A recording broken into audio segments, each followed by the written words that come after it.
বাঁকুড়া জেলার একদম প্রান্তে একটা ছোট্ট গ্রাম নুপুরডাঙ্গা। গ্রামের পাশ দিয়ে বয়ে গেছে কাঁসাই নদী। নদীর ধারে আছে এক পুরনো শ্মশান, লোকমুখে যেটাকে সবাই বলে কাঁসাই ঘাট। দিনের বেলায় জায়গাটা নীরব শান্ত, আর রাতে রাতে নদীর হাওয়ায় ভেসে আসে অদ্ভুত শো শো আওয়াজ, কখনো ঘুঙুরের শব্দ, আবার কখনো ফিসফিস করে কান্নার মতো আওয়াজ। গ্রামের মানুষ সন্ধ্যার পর কেউ আর ওই পথে যায় না, কারণ বড়জ্যেষ্ঠদের মতে ওই ঘাটে এক চৈত্র পূর্ণিমার রাতে একটা মেয়ের মৃত্যু হয়েছিল, আর তখন থেকেই সে জায়গা বাতাসে নাকি মৃত্যু গন্ধ। গল্পের নায়ক অর্ণব কলেজের ছাত্র, ছুটির জন্য গ্রামে এসেছে। অত সাহসী ছেলে, ভূতটুত এসব মানত না। গ্রামে এসে শোনে বন্ধুরা বলছে, আরে ভাই, কাঁসাইঘাটে আজকাল আবার শব্দ শোনা যাচ্ছে, শুনেছিস? গত 2 সপ্তাহ দুজন নাকি অজ্ঞান হয়ে পড়েছিল। অর্ণব হাসতে হাসতে বলল, এ তো আমাদের মানসিক ভয়, ভূত বলে কিছু নেই। বন্ধুরা ওকে মজা করে চ্যালেঞ্জ দিল, তাহলে চল আজ রাত 12টায় কাঁসাইঘাটে বসে থাকিস, দেখি কেমন লাগে। চ্যালেঞ্জ শুনে অর্ণব তো রাজি হয়ে গেল। ঠিক রাত 12টা, চাঁদের আলোয় নদীটা রূপোর মতো ঝলমল করছে। অর্ণব একটা লণ্ঠন নিয়ে ঘাটে এসে বসল। শুরুতে সবই ঠিকই ছিল, হাওয়া ধীরে ধীরে বইছিল স্বাভাবিক। হঠাৎ নদীর ওপার থেকে কেউ কাঁদার মতো শব্দ করল, কেউ আছো? কাপা ভেসে যাওয়া এক অদ্ভুত নারীর কণ্ঠ। অর্ণব কিছুক্ষণ চুপ করে রইল। তার মনে হলো কেউ হয়তো নদীর ধারে বসে আছে। কিন্তু মিনিট 5 পরেই হাওয়া থেমে গেল। চারপাশ একদম নিস্তব্ধ, নদীর জলও যেন নড়ছিল না। হঠাৎ অর্ণবের পায়ের কাছে ঝপ করে কিছু একটা পড়ল। সে তাকিয়ে দেখল একটা পুরনো ভিজে যাওয়া ঘুঙুর। অর্ণব ঘুঙুরটা তুলতে যাবে, ঠিক তখনই তার পিছনে যেন কারো ছায়া নড়ল। সে আস্তে আস্তে পিছন ফিরে দেখে সাদা শাড়ি পরা এক মেয়ের অবয়ব, চুল ভেজা, মুখটা ঝাপসা। সে নদীর দিকে তাকিয়ে দাঁড়িয়ে আছে, যেন কাউকে অপেক্ষা করছে।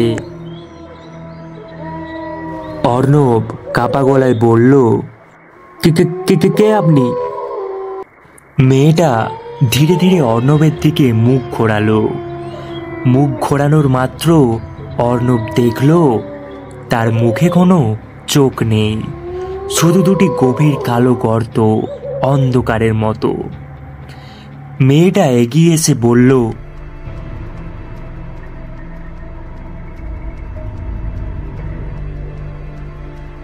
আমার ঘুঙুরটা দাও, ফেরত দাও। কণ্ঠটা এমন ভাবে কাঁপছে যেন শব্দ ছিঁড়ে ছিঁড়ে বের হচ্ছে।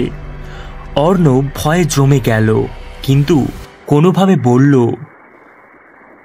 নিন, এ নিন। মেয়েটা ঘুঙুরটা হাতে নিয়ে একটা এমন হাসি দিল যেন করুণার ভয়ঙ্কর দুই। তারপর বলল, শেষ রাত আজ, আমাকে নাও।